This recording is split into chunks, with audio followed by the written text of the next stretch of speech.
The attorney sits in a different shape than the bookkeeper or the CPA, and naming the shape first is what makes the rest of this unit make sense. The bookkeeper is a monthly relationship. The CPA is a quarterly relationship. The attorney is neither. For most solo coaches, the attorney is a relationship you form once and then call into specific moments across the year. The unit covers the 6 moments when the call goes out, the 3 moments when a template is enough, and the evaluation pattern that decides which attorney you call. A called-in relationship is the right framing. For most solo coaches, the attorney is not a recurring relationship at all. You have a specific question. You call, they answer, you execute. There's no monthly meeting, no quarterly check-in, no annual renewal. What determines value over a 5-year window? Calling them at the right moment for each question. Not whether you kept the attorney on retainer, not the count of billable hours. The retainer model is wrong for almost every solo coach. The called-in model with a flat fee menu underneath it is right. 6 situations are the moments to actually pick up the phone, and the list is intentionally short. A custom operating agreement. Single member can write a template, multi-member cannot. A partnership formation, where the buyout terms and the dispute mechanism need a real instrument. A coaching contract dispute, meaning a chargeback, a disputed invoice north of $1,000, or any signal of a claim coming.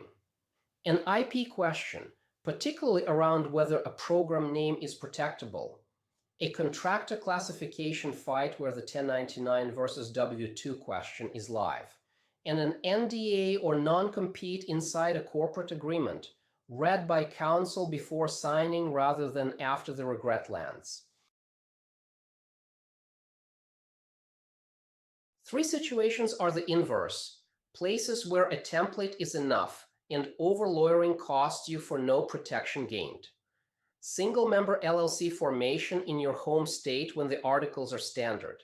Standard coaching services agreement using a well-sourced template reviewed by an attorney once at the master level, so the template itself has been blessed and you reuse it. Simple NDA for a corporate exploratory conversation that has no restrictive clauses, no non-compete, no exclusivity, no IP assignment language. The line between the 6 attorney-required situations and these 3 is what controls cost across the founding sequence. Evaluation criteria for a small business attorney are tighter than for a generalist lawyer because the right fit is narrower. Small business or service business specialization, not primarily corporate or litigation work. Transactional law as the primary practice, meaning their default work is drafting and reviewing contracts, not arguing in court unless you're already in a dispute. Coaching or consulting agreement experience is a plus, not a hard requirement. Flat fee pricing on defined scope tasks. Responsive to email. Written quick answer capacity matters as much as call availability when the question is small and the timeline is tight. 4 questions land on the initial call, and each one is calibrated to surface feed before any money sits at risk. The first question is the practice mix question. What share of the work is small service businesses versus larger corporate or litigation matters? Because the answer tells you whether you fit the candidate's normal book or sit at the edge of it. The second names whether flat fees exist for defined tasks, like an operating agreement review, a contract draft, an NDA review. The third tests how a quick email question gets billed. 10 minutes of attention, what's the meter? The fourth probes coaching and consulting agreement nuance the candidate has actually encountered, even if the count is low. Price ranges for the small business attorney sit in well-defined bands once you know what to ask for. Flat fee operating agreement drafting or review runs $500 to $1,500 in most US markets. A custom coaching services contract draft runs $750 to $2,000. Hourly consultation runs $250 to $500 per hour, varies by market.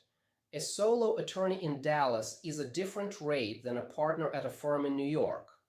$150 per hour for business law in a normal market is either very early career or it's the wrong fit for the complex questions you'll bring later. 3 red flags disqualify a candidate before the engagement gets serious. No flat fee option for any defined task. Every call billable hourly. That pricing model is appropriate for litigation, where the scope is genuinely open-ended, but it's wrong for the template and review work most solo coaches actually need. Cannot give a rough estimate of hours for a standard operating agreement review. Doesn't ask what you need before quoting. Should know your entity, your state, and what specifically you're trying to accomplish before naming a fee. Each of the 3 is a process signal, and process signals predict the engagement better than the resume. The hire trigger is a specific question that crosses the UPL line from Unit 3.1.2, meaning anything beyond a template. Default: engage the first time you need anything beyond a template, and keep the relationship from that point forward. Don't try to form it during a dispute, because the attorney you call from inside a contract dispute is the wrong attorney for that dispute. You have no relationship to draw on and no calibration for how she works. Form it before you need it. Keep it warm with a single email a year if nothing has come up.